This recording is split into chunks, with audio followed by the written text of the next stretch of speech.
Class 12 English 2025 thank you ma'am গল্প থেকে 6 মার্কের প্রশ্নের সাজেশন আজকে আমি তোমাদের দেখাচ্ছি।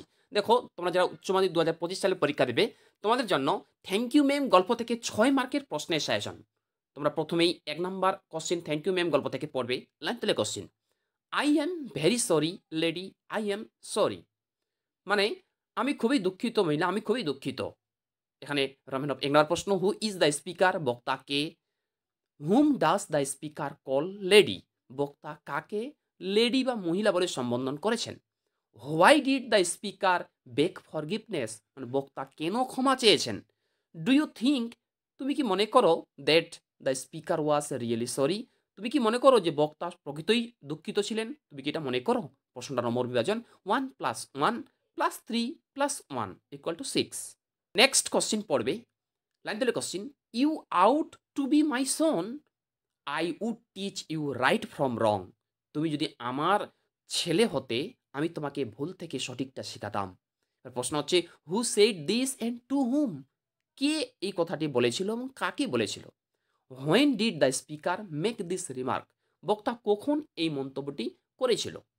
How did the speaker transform the person spoken to here, মানে কিভাবে বক্তা ওই ব্যক্তিটিকে একটা ভালো লোকে পরিণত করেছিল। প্রশ্ন নম্বর পর্যন্ত দেওয়া আছে। ওর অথবা প্রশ্ন এইভাবে পরীক্ষা আসতে পারে, হু ওয়াজ রোজার, রোজার কে ছিল। Whose purse did he snatch and why, কার পার্স বা কার ব্যক্তি সে ছিনিয়ে নিতে চেষ্টা করেছিল এবং কেন। How did the person change him into a good person, ওই ব্যক্তিটি কিভাবে রোজারকে একটা ভালো লোকে পরিণত করেছিল। প্রশ্ন নম্বরটি আছে ওর অথবা how did Mrs Jones transform Roger into a good person, মানে মিসেস জন রোজারকে কিভাবে একটা ভালো লোকে পরিণত করেছিল। নেক্সট কোশ্চিন পড়বে, describe the character of Roger in the story thank you ma'am, অর্থাৎ থ্যাংক ইউ ম্যাম গল্পে রোজারের চরিত্রটি লেখো বা বর্ণনা করো। নেক্সট কোশ্চিন পড়বে। লাইন দিলে question, eat some more son, এটা প্রশ্ন হচ্ছে হু ইজ দ্য স্পিকার, বক্তাকে। What is offer to the listener, অর্থাৎ শ্রোতাকে কি কি খাবার অফার করা হয়েছিল। What picture of the speaker's character is revealed in this line, এই লাইনের মাধ্যমে বক্তার কোন চরিত্রটি প্রকাশিত হয়েছে। ওর অথবা describe the character or motherly affection of Mrs Jones, মানে মিসেস জনসের চরিত্রটি লেখো অথবা তার মায়ের প্রতি যে একটা ভালোবাসা বা মায়ের যে একটা ভালোবাসা তিনি কীভাবে দেখিয়েছেন তা লেখো। ওর অথবা দেন উই উইল ইট, তারপর আমরা খাবো। হু ইজ দ্য স্পিকার, বক্তাকে। What were offered for eating, মানে খাওয়ার জন্য কি কি অফার করা হয়েছিল বা কি কি দেওয়া হয়েছিল।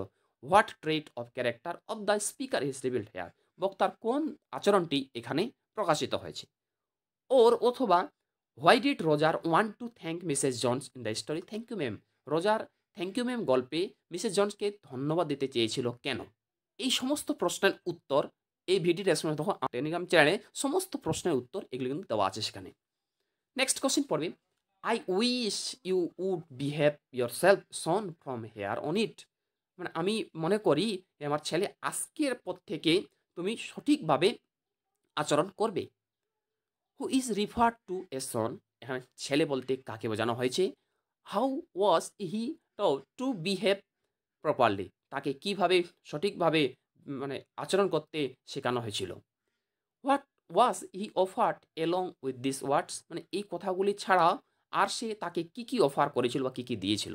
ওর অথবা গুড নাইট বিহেভ ইয়ার সেলফ বয়, শুভরাত্রি, ভালোভাবে চলবে আমার এই ছেলে ভালোভাবে চলবে, এটা লাইনটার মানে। প্রশ্ন হচ্ছে who is refer to as boy, ছেলে হিসাবে কাকে উল্লেখ করা হয়েছে। When did the speaker say this, বক্তা কখন এই কথাটি বলেছিল। What was the boy able to say actually, ছেলেটি সবার শেষে কি বলতে সমর্থ হয়েছিল মানে কি বলেছিল। নেক্সট কোশ্চেন পড়বে এখান থেকে, you could have asked me, তুমি আমাকে জিজ্ঞাসা করতে পারতে। হু ইজ দ্য স্পিকার, বক্তাকে। Who is you refer to here, মানে তুমি বলতে কাকে বোঝানো হয়েছে। হোয়েন ইজ দিস সেইড, কখন এটা বলা হয়েছে। How did the person spoken two react to this, অর্থাৎ যাকে যাকে বলা হয়েছে সেই ব্যক্তিটি কিভাবে এটা শুনে আচরণ করেছিল। নেক্সট কোশ্চেন এখান থেকে পড়বে লাইন দিলে question, he could make a dash for it down to the hall, he could run run run run. প্রশ্ন হচ্ছে হু ইজ হি রিফার টু হিয়ার, এন্ড হি বলতে কাকে বোঝানো হয়েছে। Why could he not run away, সে দৌড়াই পালায়নি কেন বা সে দৌড়ে যায়নি পালিয়ে যায়নি কেন। ওর অথবা হোয়াই ডিড রোজার not try to run away letter although he had an opportunity to do so? রোজার যদিও সুযোগ পেয়েছিল চলে যাবার বা পালিয়ে যাবার, তারপরেও সে চলে যায়নি কেন?